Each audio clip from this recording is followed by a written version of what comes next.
చూస్ country delight, live better. ఇప్పుడే country delight app ని download చేసుకోండి.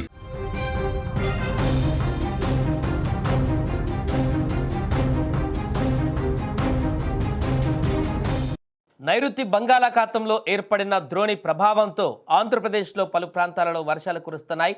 గురువారం రాష్ట్రంలోని 9 జిల్లాలలో పిడుగులతో కూడిన తేలికపాటి నుంచి మోస్తారు వర్షాలు కురిసే అవకాశం ఉందని వాతావరణ శాఖ హెచ్చరించింది. భారీ నుంచి అతి భారీ వర్షాలు కురిసే అవకాశం ఉన్నందున ప్రజలు అప్రమత్తంగా ఉండాలంటూ కూడా వాతావరణ శాఖ అధికారులు సూచించారు. మరొక పక్క నైరుతి బంగాళాఖాతం నుంచి ఉత్తర కేరళ వరకు కూడా తమిళనాడు మీదుగా ద్రోణి కొనసాగుతుందని, దీని ఫలితంగా రాష్ట్రంలో వర్షాలు నమోదవుతున్నాయని కూడా తెలిపింది. ద్రోణి ప్రభావంతో ఇవాళ కృష్ణా, ప్రకాశం, నెల్లూరు, అనంతపురం, శ్రీ సత్యసాయి, కడప, అన్నమయ్య, చిత్తూరు, తిరుపతి జిల్లాలలో అక్కడక్కడ పిడుగులతో కూడినటువంటి వర్షాలు పడతాయని అంచనా వేశారు. మిగిలిన జిల్లాలలో తేలికపాటి జల్లులు కురిసేటువంటి అవకాశం ఉందని కూడా వివరించారు.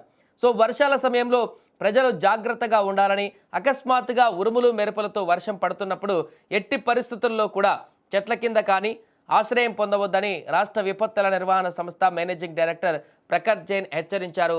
ఇక ఇదిలా ఉంటే నిన్న సాయంత్రం ప్రకాశం జిల్లా బి చెర్లపల్లిలో 65.2 మిల్లీమీటర్లు, సత్యసాయి జిల్లా గండ్లపేటలో 45 మిల్లీమీటర్లు, నెల్లూరు జిల్లా రాపూర్లో 40.5 మిల్లీమీటర్లు, విజయవాడ తూర్పులో 39 మిల్లీమీటర్ల చొప్పున వర్షపాతం నమోదైనట్టుగా విపత్తుల శాఖ వెల్లడించింది. దీంతో ఈరోజు కూడా వర్షాలు పడేటువంటి అవకాశం ఉన్న నేపథ్యంలో ప్రజలు కొంత అప్రమత్తంగా ఉండాలంటూ కూడా చెబుతున్నారు.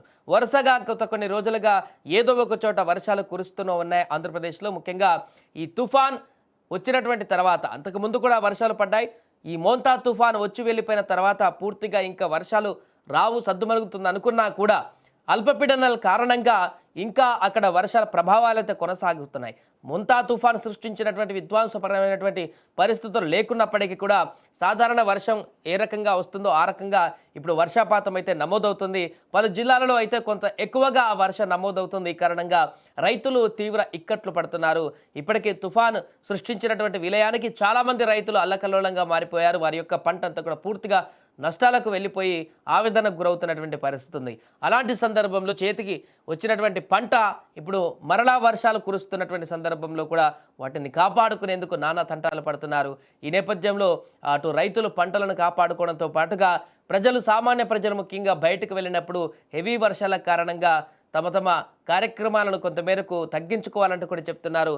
అక్కడక్కడ కొంత ఫ్లాష్ రైన్స్ లాగా వచ్చేటువంటి అవకాశం ఉంటుంది కాబట్టి ఊహించిన విధంగా వర్ష ప్రభావం పెరిగేటువంటి అవకాశం ఉంటుంది కాబట్టి ఈ నేపథ్యంలో ప్రతి ఒక్కరు కూడా వర్షాలు పడే సమయంలో ముఖ్యంగా అత్యవసరమైతే తప్ప బయటికి వెళ్లకుండా ఉంటేనే బాగుంటుందంటూ కూడా చెప్తున్నారు. ఎందుకంటే ఇది ఉరుములు, మెరుపులు, పిడుగులతో కూడినటువంటి వర్షం కాబట్టి పిడుగులు ఎక్కువగా ఉండేటువంటి అవకాశం ఉంటుంది కాబట్టి ఆ సమయంలో బయట ఉంటే ప్రాణాలకే ముప్పు ఉండేటువంటి అవకాశం ఉంటుంది కాబట్టి ఖచ్చితంగా ఈ వర్షాలు పడేటువంటి సమయంలో అయితే కొంత జాగ్రత్తలు తీసుకోవాలని చెప్తున్నారు. ఏదేమైనా కూడా మరొకసారి ఈ యొక్క 9 జిల్లాల మేరకు కొంత వర్ష ప్రభావం అధికంగా ఉండబోతుంది ఆంధ్రప్రదేశ్లో.